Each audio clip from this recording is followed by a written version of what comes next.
여러분 혹시 자녀에게 용돈 보내시거나 결혼 준비나 집 살 돈을 보내주신 적 있으신가요?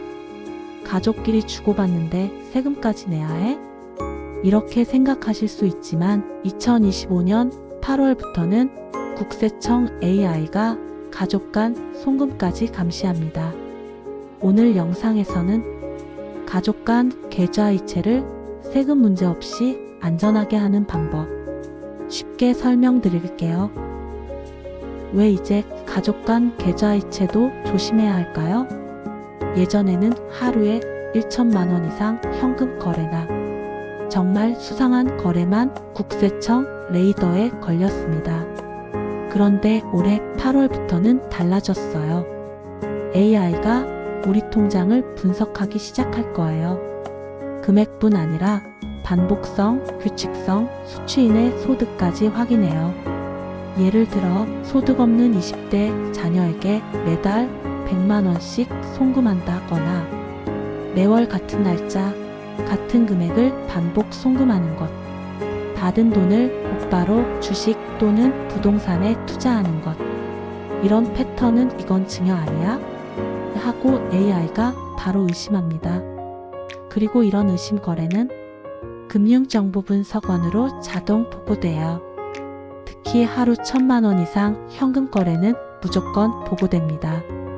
즉, 가족끼리 송금도 이제는 투명하고 꼼꼼하게 보겠다는 거죠.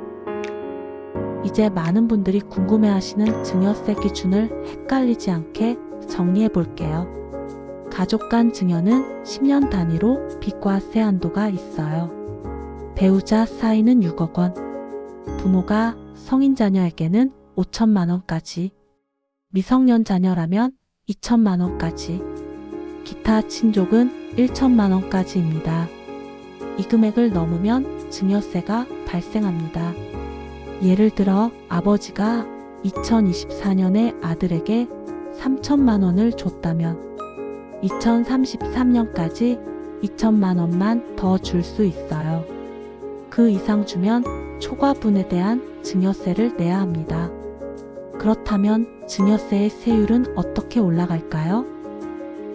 1억 원 이하일 경우 10%, 1억에서 5억 사이는 20%, 5억에서 10억은 30%, 10억에서 30억은 40%, 30억을 초과하면 50%의 세율이 붙습니다. 우리나라 세율은 OECD 국가 중 가장 높습니다. 그래서 계획 없는 송금은 나중에 세금 폭탄으로 돌아올 수 있어요. 다음으로 사람들이 많이 궁금해하시는 게 있어요. 자녀 용돈이나 생활비를 준 것도 세금을 내야 하는 것인가인데요. 맞아요. 생활비와 교육비는 원칙적으로 비과세입니다.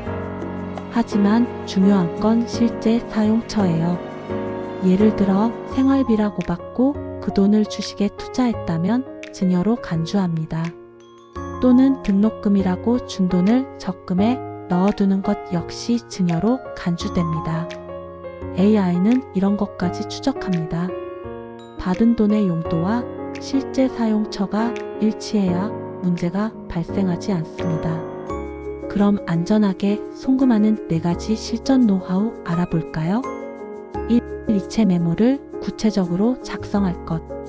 계좌 이체 시 메모란을 꼭 활용하고 용돈 같은 모호한 단어보다는 2025년 8월 생활비라든지 대학 등록금 이학기분, 누구의 병원비 대납같이 이렇게 누가 봐도 알 수 있게 명확하게 쓰세요. 이 증빙자료는 꼼꼼히 보관해 두세요.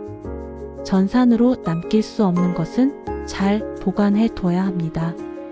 또는 카톡으로 엄마 병원비 보낼게요. 같은 메시지는 모두 나중에 큰 도움이 됩니다. 3. 정기이체 패턴 피하기. 매달 같은 날, 같은 금액은 AI가 의심할 수 있어요. 날짜나 금액을 조금씩 바꿔서 보내세요. 4. 차용증 작성하기. 가족끼리 돈을 빌려줄 때는 꼭 차용증을 작성하도록 하세요. 원금과 이자율, 상환기간과 방법까지 쓰고 실제로 이자도 주고받으면 더 안전합니다. 예를 들어 아버지가 성인 자녀에게 올해 1억 원을 집 살 돈으로 송금했다고 해볼게요. 10년 한도 5천만 원을 초과했으니 5천만 원에 대해 증여세를 내야 합니다. 1억 이하이므로 세율 10% 적용하면 500만 원, 여기에 할증이나 신고 여부에 따라 가산세까지 붙을 수 있어요.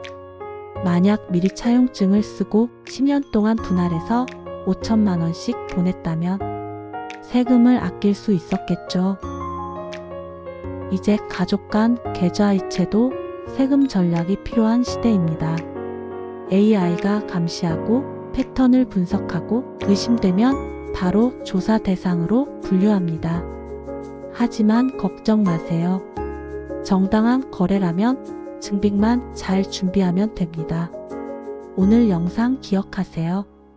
이체 메모는 구체적으로, 증빙 자료는 꼼꼼하게, 정기적 송금은 피하기, 큰 금액은 차용증 작성, 세금은 피할 게 아니라 알고 준비하는 것입니다. 오늘 내용이 도움되셨다면 좋아요, 구독 부탁드리고 가족과도 꼭 공유해주세요. 다음 영상에서 뵙겠습니다. 정보통 딸내미였습니다.